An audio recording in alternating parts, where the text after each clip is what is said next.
somebody back for the bowl game? Ross, no, but in Gata, hopefully, there's a chance. You know, I mean, if we don't have some type of setback, I would say there's a chance. Probably another day. He's working hard in yellow right now, so probably know a little bit more about him by the end of the week. We've got EJ back. That's a positive.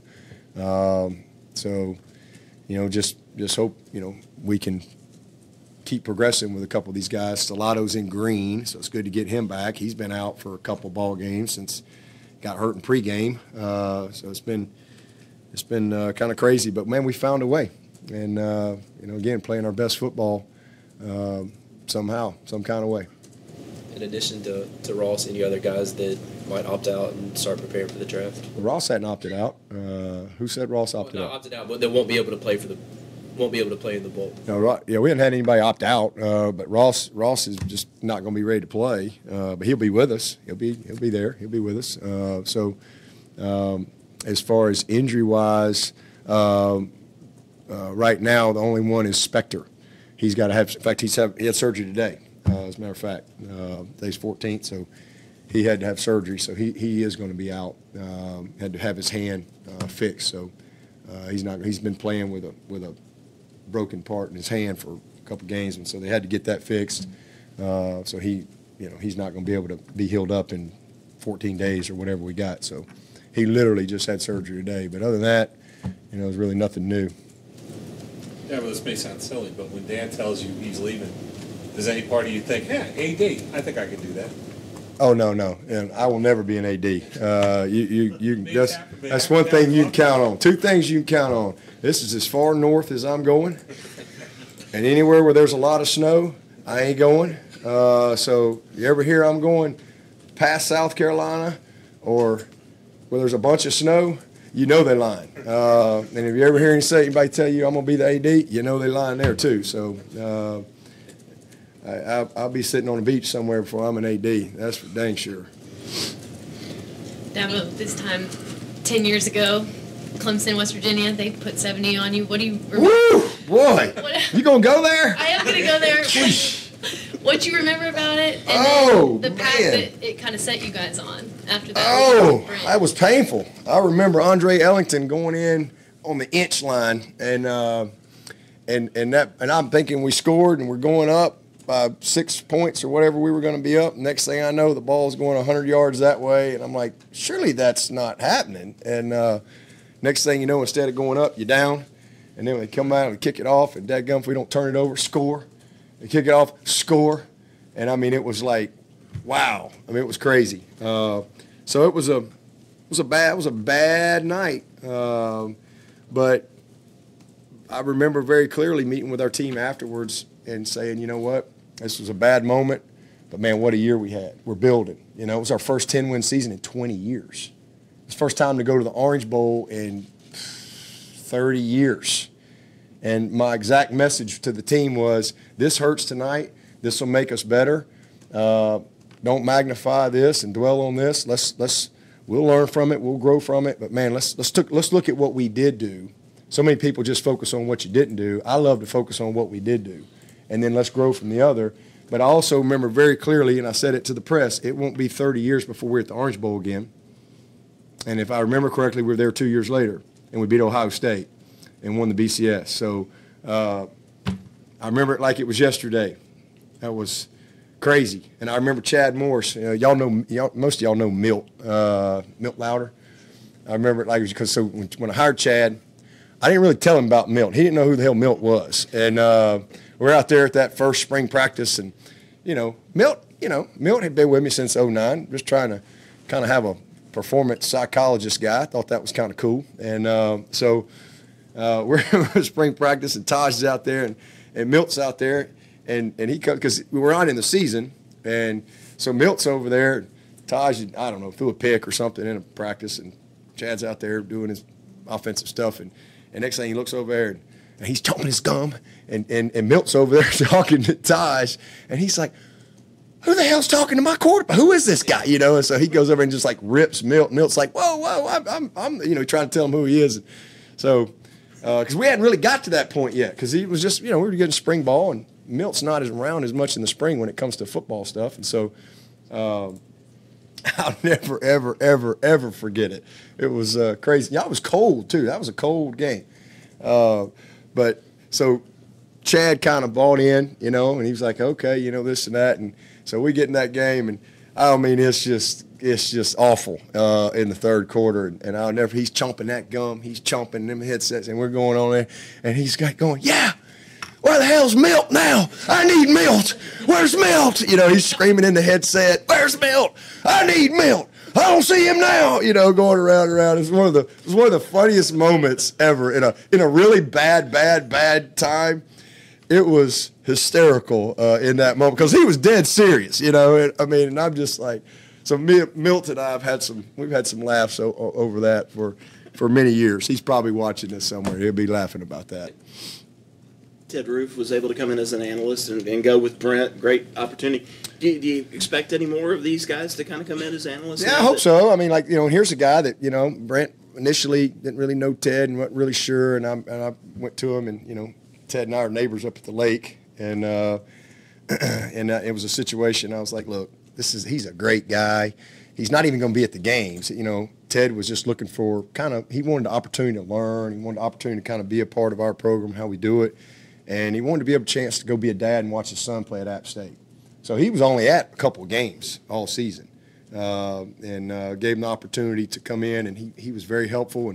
And now he's with Brent. So it's kind of cool to be able to pull those things together. And you know, we've got John Gross is going to come on board. John is been the head coach for the last 8 years at Jacksonville State. A brilliant offensive guy. Offensive coordinator before that, one of the best high school coaches ever in Alabama, and a coach I've known for a long time, and what a great job he did at Jacksonville State. So when that situation occurred, I've talked to him. I reached out to him a while back, so you know, was going to try to get him here. So this is going to be great for him. He'll bring a lot, you know, to us, and excited about that. But you know, we're pretty set. I think with it's really kind of got everything set where it needs to be, and but we need to finish up, and then we'll roll forward from there. Nick's kind of known as a guy who rehabs coaches a little bit with the guys coming in as analysts. Are you proud of that too? That now Terry's gone on and taken some of your staff, and you know, now Ted's done this, and giving John a chance. Yeah, absolutely. I mean, again, I love creating opportunity for people any way possibly that I can, and I think you take pride in trying to develop your players and seeing them be equipped and seeing them be successful, and it's no different in your staff. So I'm happy for everyone who's gotten an opportunity. How's Brazil's rehab going? He's doing great. He's doing really well. You know, we got several guys. Dietrich. You know, Dietrich looks great. Every time I look at him, it just makes me sick because, man, boy, we could have used him. But thankful he'll be ready for spring, and Brazil be ready to roll. Xanders looks great. I mean, we got a mass unit for sure, but all those guys are progressing nicely. Dabo, anything you're willing to share regarding NFL draft decisions? No, not right now. I think those guys are all just focusing on, finishing well, and that there's nothing, definite that I think anybody has decided. I mean, obviously we know who our seniors are, but you got a couple guys that really have, could come back. So we'll see. Oh, I take that back. I will say this: BT's coming back. How about that? I will tell you that because he did come tell me yesterday. So that's pretty cool. To have as good a kicker as we've had come through here come back. He's 20 for 20 in his last 20 on the road. And then, man, he had that one game. Otherwise, I think he'd had a chance to win the Groza. I really do. So that's pretty special to be able to get a guy like him coming back. What a weapon he is. Is this his 9th season? It'd be his fifth year, a COVID year. Pretty cool. But other guys, I think everybody's just focusing on this game and then make some decisions after that. without naming names, you had some high-profile decommitments recently. What did you chalk that up to? Just there's always some consequences with change, and again, it's all good. I don't. You're never going to hear me. Listen, y'all know I'm a person of faith. God never says oops. I truly am prayerful about who comes here, and I always pray that it's God's will. And so, if this isn't the right place for a young man, then hey, listen, all you can do is wish him well. I mean, I've never worried about that. I just focus on who is here and doing the best job I can, with those guys, because that's the ones that I know it's God's will that they're here. That's how I look at it. So I don't, man, we're thankful to have the opportunity to recruit young people, and you meet a lot of great people along the way. But at the end of the day, everybody's got a decision to make. And, sometimes there's some consequences with change, and, it's a little bit different landscape out there, but it's all good. You said this has been in the works for a while. It's years accurate? Like, do you have a Yeah. ballpark? Okay. Yep. I hadn't had any change in 7. It's been a while. So. Even if you knew that, did Wes know it? Yeah. You'd Oh, already yeah. told him years Oh, yeah. ago? That's the only way I kept him. Not 7 years ago, but in the last couple of years, he's known that. It's the only reason I was able to keep him, I think, because, again, he's turned down several jobs. He's a no-drama guy. No-drama guy. And it's been awesome to be able to keep him. Brent never met a gut X blitz on 3rd and 11 that he didn't like. Are you excited about seeing the nuances of how Wes kind of calls a game? Wes works with the best of the best. He got to start with Ellis Johnson, and I worked with Ellis at Alabama, good friend, and man, Ellis is one of the best. He worked with Kevin Steele. Kevin Steele is one of the best, and then he's been around some great ones in the NFL. Spent a lot of time with Sylvester Croom as well. Bruce, man, he and I both done a tour of duty with Bruce. So I worked for Bruce in 1997. I was his tight ends coach. So he was our coordinator, quarterbacks coach, and I was his tight ends coach. So one of the best years of my life was working for him. I learned a lot, and so we've always had that connection. Bruce has tried to take him back, but again we were able to hang on to him. But he's worked with obviously Brent, and I mean, so he has a wealth of experience that I think he will tap into, and again do it his way. That's all I want him to do within the Clemson philosophy. So is that how Wesley sort of got on your radar at first back in 2009, just working with those guys? Yeah, when he first came in here, I just got the job, and I hired Woody. Woody came in, and Woody tells you something, you better listen. And it's one of the things he told me. He didn't tell me anything about anybody other than Dab. I got one guy, and you got to find a way to bring him. I'm like, well, who is it? And he said, bring him here as a GA, and so that's how he got here. I didn't know who he was, but when he got here in 2009, and I got a chance to start watching him, it was like, okay, this kid's pretty special, and then he's just blossomed. So it's been awesome, and I think Ellis was I was laughing. He was texting Woody, and everybody that knows Wes is super excited for Wes. This team, unbelievably excited for Wes, and not just Wes, Mickey too. Mickey's going to be a huge part of this as well, but just like Jeff and Tony. But I think what he said, Ellis said, if Wes tells you something, do it. He said, if Wes tells you he's not sure, don't do it. And if Wes don't talk to you, that's because he knows you're a dumb whatever. And that's a direct quote from Ellis in only his way. So kind of sums him up right there. His nickname is Weslichek. Weslichek, yeah. They've been calling him that for a long time around here. So he probably ought to go coach a game or two before we get that public. But he's going to be a great one. He's going to be a great one. High school ball, or how did he get into that?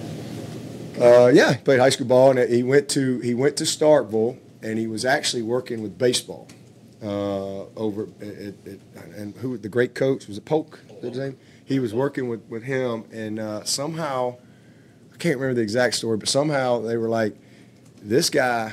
Y'all, I don't know what happened. Y'all need to get this guy over here, and somehow he met Ellis. Ellis was the D coordinator, and so he started working with Ellis, and the rest is history. And he's just a gifted grinder. It's worked his butt off to get to this point, and nobody deserves it more. Dabo, is it crazy that everybody says the same thing about Wes when they meet him, and how he just blows their mind away with how smart he is with that stuff? Is that crazy? No. It's called consistency. That means he is who he is. He is who he is. Any questions for Coach from Zoom? Hey, Coach, it's Trevor. I know Trevor's not here? How are you not here? Here I am.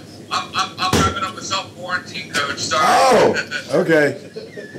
But I know that you'll have your exit interviews after the bowl game, but I was just curious if you have any idea of whether Tyler Vanderbilt's leaning forward to staying at Clemson. Yeah, Tyler's told me he's staying. Brent told me he's staying. So I think that's, Brent wants him to stay here. Tyler told me he was staying. Jake's staying. Jake's going to transition, off the field. But I think both of them are planning on being here.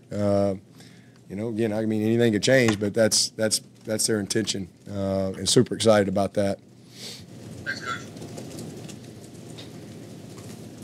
Dabo, kind of along the same lines, were there any guys that considered transferring when Brent left that you had to talk to about? No. Obviously, we had the Tyson and Frank. I think those are and Joe. I think those are public. All right, I think we need to get our video staff over to basketball. So appreciate everybody, Coach. Thanks for your time. Answer to that question. Anything else? Going once, going twice. See you tomorrow. See you tomorrow. All right, appreciate it.